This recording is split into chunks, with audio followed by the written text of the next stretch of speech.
सभी को मेरी तरफ से नमस्कार। आज का जो सेशन है ये काफ़ी इम्पोर्टेंट रहने वाला है। कल हमने स्वास्थ्य क्षेत्र में कृषि मेधा के ऊपर चर्चा की थी। आज हम जो बातचीत करने वाले हैं मानवीय गतिविधियों से प्रेरित जलवायु परिवर्तन का संकट। अगर आप लोग हिमाचल प्रदेश के एलाइड सर्विसेज की तैयारी कर रहे हैं, HPS की तैयारी कर रहे हैं या सेंटर का कोई भी एग्ज़ाम हो या कोई अन्य एग्ज़ाम जहां पर आपको एसे राइटिंग आती है, उसके लिए ये आर्टिकल काफ़ी हेल्प करेगा। आप किसी भी पेपर की तैयारी कर रहे हैं जहां MCQ टाइप के क्वेश्चन होते हैं, वहां पर ये आर्टिकल आपको हेल्प करेगा। हिमाचल प्लस सेंटर के जितने भी एग्ज़ाम रहते हैं वहाँ पर ये आर्टिकल आपको हेल्प करने वाला है। तो इस आर्टिकल को बड़े ध्यान से सुनिएगा। जलवायु परिवर्तन के संकट के कारक। सबसे पहली बात, मानवीय गतिविधियों से प्रेरित जलवायु परिवर्तन का संकट। यहाँ पर आर्टिकल जो है ये गिरिराज 17 जनवरी से 23 जनवरी के बीच का जो एडिशन है वहाँ से ये आर्टिकल लिया गया है और यहाँ पर हम ढेर सारी चीज़ें प्री प्लस मेन की करने वाले हैं। तो इस आर्टिकल का जिस्ट क्या है, मुख्य विचार बिंदु क्या है, जलवायु परिवर्तन का अर्थ क्या होता है, हम इसके बारे में चर्चा करने वाले हैं। अगर मैं सीधी भाषा में कहूँ तो जलवायु परिवर्तन का अर्थ होता है जो हमारे तापमान में परिवर्तन और जो जलवायु के कारक होते हैं, वर्षा के स्तर में हेर फेर हो तो उसको जलवायु परिवर्तन कहा जाएगा। वास्तविक तौर पर जब हम जलवायु शब्द की बातचीत करते हैं तो ये जलवायु शब्द थोड़ा लंबे समय की जो गतिविधियां होती है, तापमान, वर्षा का स्तर, इसका आंकलन किया जाता है और जलवायु परिवर्तन के कई कारक होते हैं। पर यहाँ पर मैं जो बातचीत करूँगा आर्टिकल के अगर बिहाफ पे मैं बातचीत करूँ तो ये जो है मानवीय गतिविधियों की बातचीत करें तो मानव की गतिविधियों की वजह से हमारे वातावरण की जो जलवायु है उसमें परिवर्तन आ गया है और उस परिवर्तन की वजह से कई ढेर सारे जो हानियां हैं वो हमें उठानी पड़ रही है। जलवायु और मौसम में इस आर्टिकल में आपको परिवर्तन देखना है। मौसम का मतलब होता है एक दिन में घटित घटनाओं का आंकलन और कैसी घटनाएं होगी, तापमान में परिवर्तन देखा जाए, वर्षा में परिवर्तन देखा जाए, बादल बन रहे हैं नहीं बन रहे हैं, उसकी जो गतिविधियां हैं वो मौसम में एक दिन के लिए अगर हम स्टडी करेंगे, अध्ययन करेंगे तो उसको मौसम कहेंगे। आई थिंक आप अच्छे से समझ गए हैं। जलवायु परिवर्तन के प्रभाव क्या होते हैं तो हम अभी पढ़ेंगे, पर इससे पहले अगर मैं आर्टिकल में जाऊँ तो थोड़ा सा समझिएगा कि यहाँ पर एक रिपोर्ट आई है जो ये जलवायु परिवर्तन के प्रभाव को लेकर एक रिपोर्ट आई और ये चुकाने वाली रिपोर्ट थी। रिपोर्ट के मुताबिक तापमान में बढ़ोतरी जो है प्राकृतिक प्रक्रिया की हिस्सेदारी जो है काफ़ी कम है, ये 0.05 डिग्री है, जबकि मानव की गतिविधियों की वजह से जो हमारे तापमान में परिवर्तन आया है 1.28 डिग्री सेल्सियस में इसको देखने को मिलेगा। तो अगर मैं मानव की बातचीत करूं और प्राकृतिक की बातचीत करूं तो ये जो परिवर्तन है ये परिवर्तन काफ़ी वेरिएशन वाला है। इस वेरिएशन को हम नहीं भर पाते हैं। इसी रिपोर्ट के माध्यम से हम बता सकते हैं कि ज़्यादा जो तापमान को बदलने में सहायता करने वाला कारक है वो मानवीय गतिविधियां हैं, प्राकृतिक गतिविधियां नहीं है, आर्टिफिशियल गतिविधियां हैं, कृत्रिम गतिविधियां हैं, बनावटी गतिविधियां हैं। अपनी भूख को फुलफिल करने के लिए, अपने लालच को फुलफिल करने के लिए जो मानव है वो प्रकृति के साथ खिलवाड़ कर रहा है। उस वजह से प्राकृतिक में परिवर्तन आ गया है और तापमान, वर्षा का स्तर और जो ह्यूमिडिटी है या फिर हम ऐसे बोले ठंड और गर्मी का जो पैटर्न होता था, जो सीजन का पैटर्न होता था, उसमें ढेर सारे परिवर्तन आ गए हैं।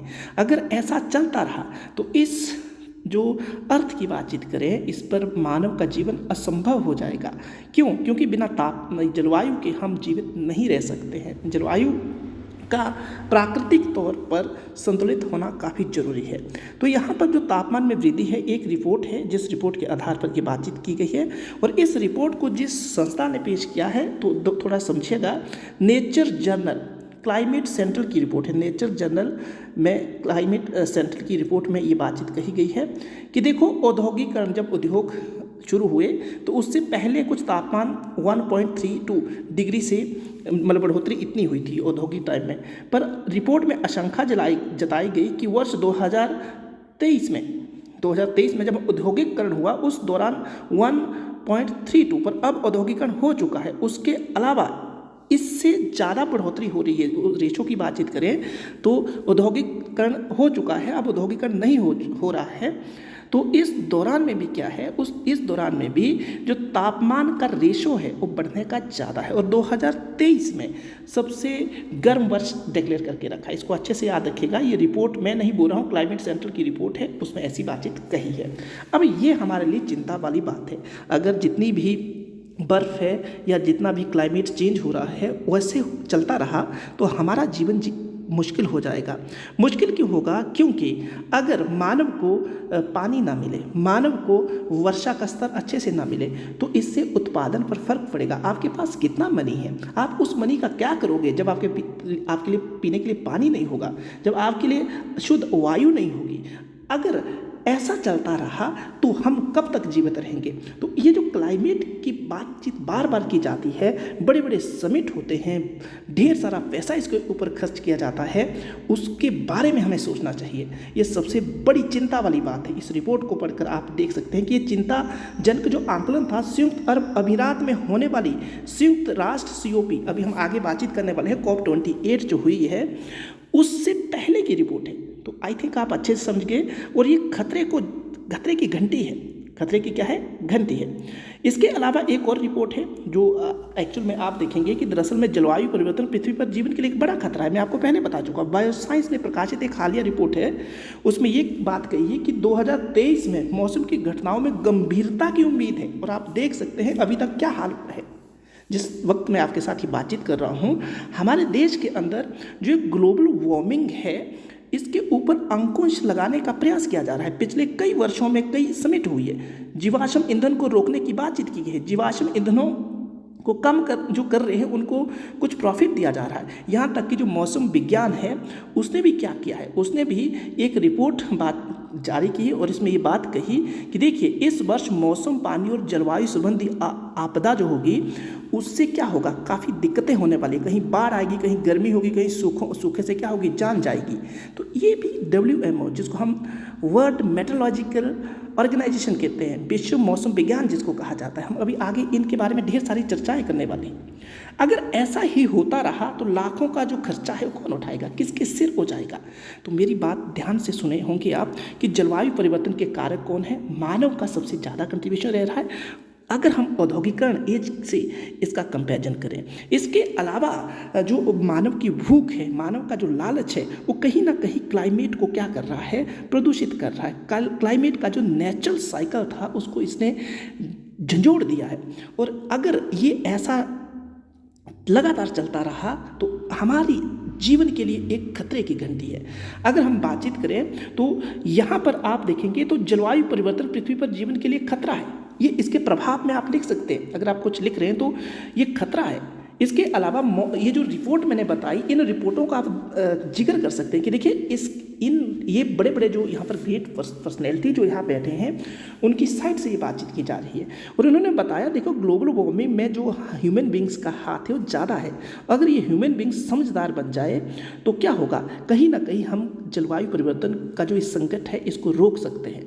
अगर ऐसा ही चलता गया तो आने वाले समय में कहीं बाढ़ आएगी, कहीं पानी नहीं होगा, कहीं सूखा पड़ेगा।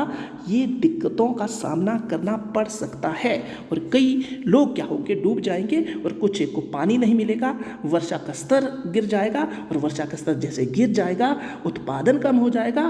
बिना उत्पादन के पैसे कहाँ खाओगे भाई साहब, पैसे आप नहीं खा पाओगे। बिना उत्पादन के हम जीवित नहीं रह पाएंगे।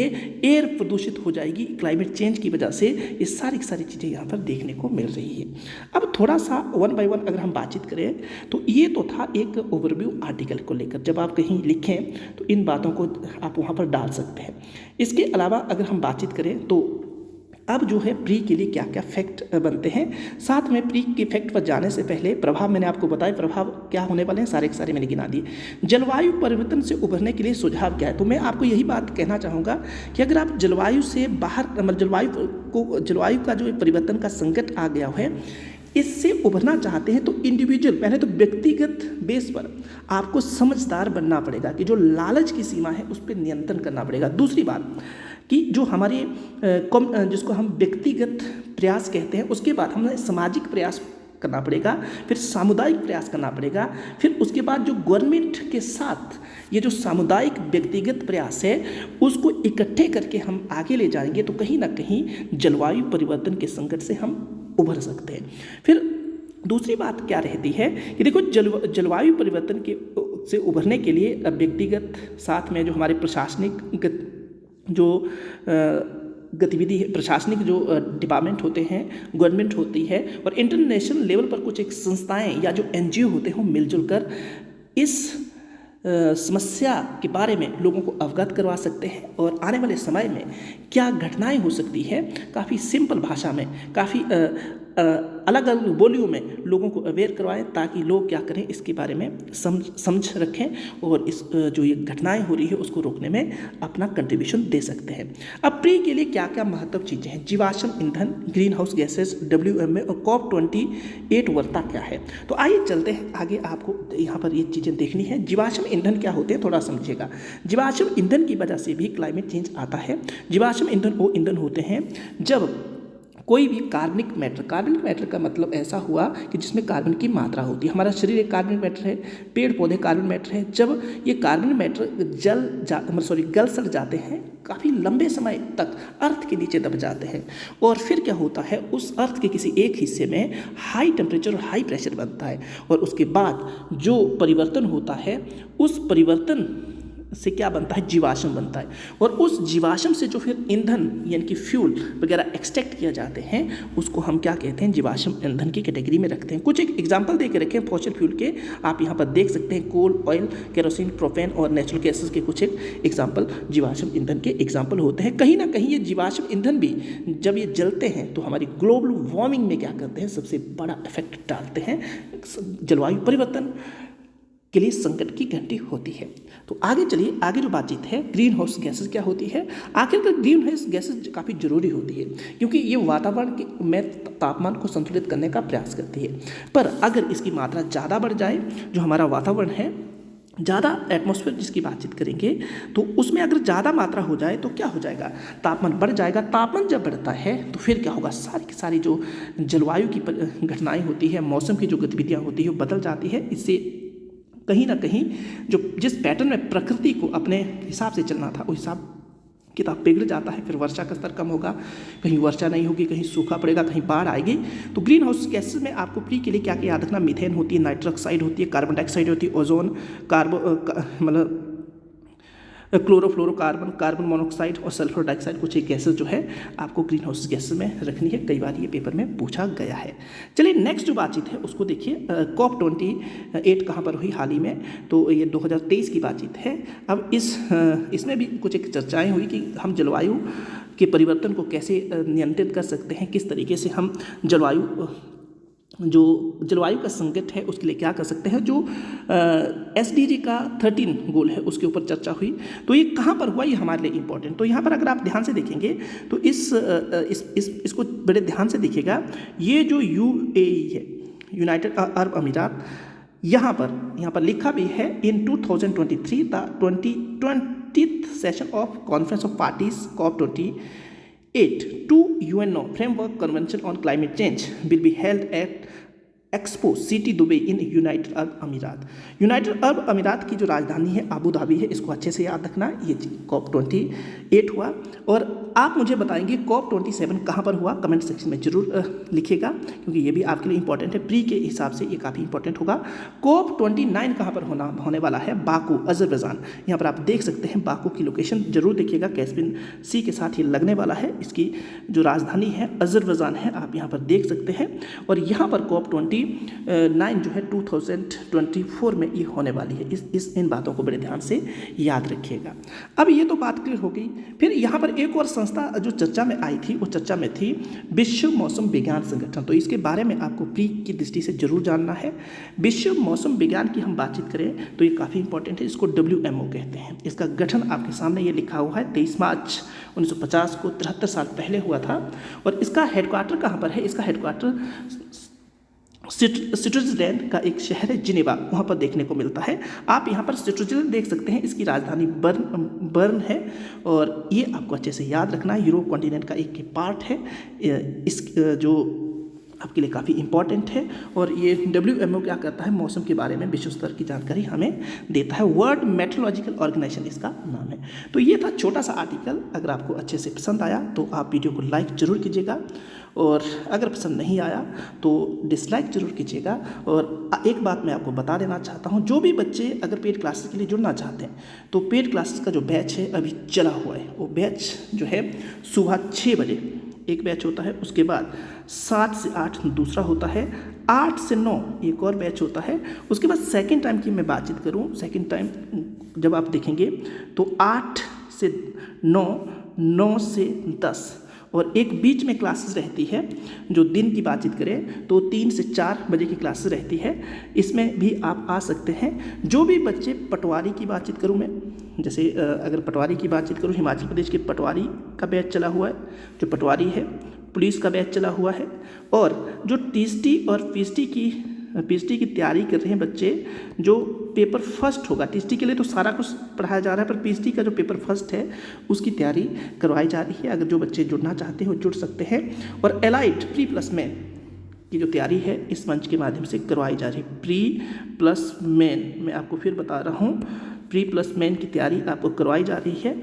और कोई भी बच्चा अगर जुड़ना चाहता है तो जुड़ सकता है। आपको अगर ये सेशन अच्छा लगा तो शेयर ज़रूर कीजिएगा। कैसे जुड़ें, तो आपको ये सारी क्लासेस ऑनलाइन दी जाएगी। आप इस नंबर पर ज़्यादा इन्फॉर्मेशन के लिए कॉल कर सकते हैं, 9625392020। ये जो सारी बातचीत है मैंने आपके साथ शेयर की। धन्यवाद, जय हिंद। आपको अच्छे से बताना है कि क्लास कैसी रही, क्या आपको इसमें बातें समझ आई, कि कोई डाउट तो नहीं रहा। ये सारी चीज़ें आपके लिए काफ़ी इंपॉर्टेंट थी। धन्यवाद, जय हिंद। अपना ध्यान रखो, और साथ में अपने भाई बंधुओं के साथ वीडियो को शेयर जरूर कीजिएगा। अगर कोई नीडी पर्सन है जिसको ज़रूरत है, कहीं ना कहीं काफ़ी कम एफोर्डेबल फीस में आपको ये क्लासेस दी जाएगी जो मैंने बातचीत की। धन्यवाद, जय हिंद।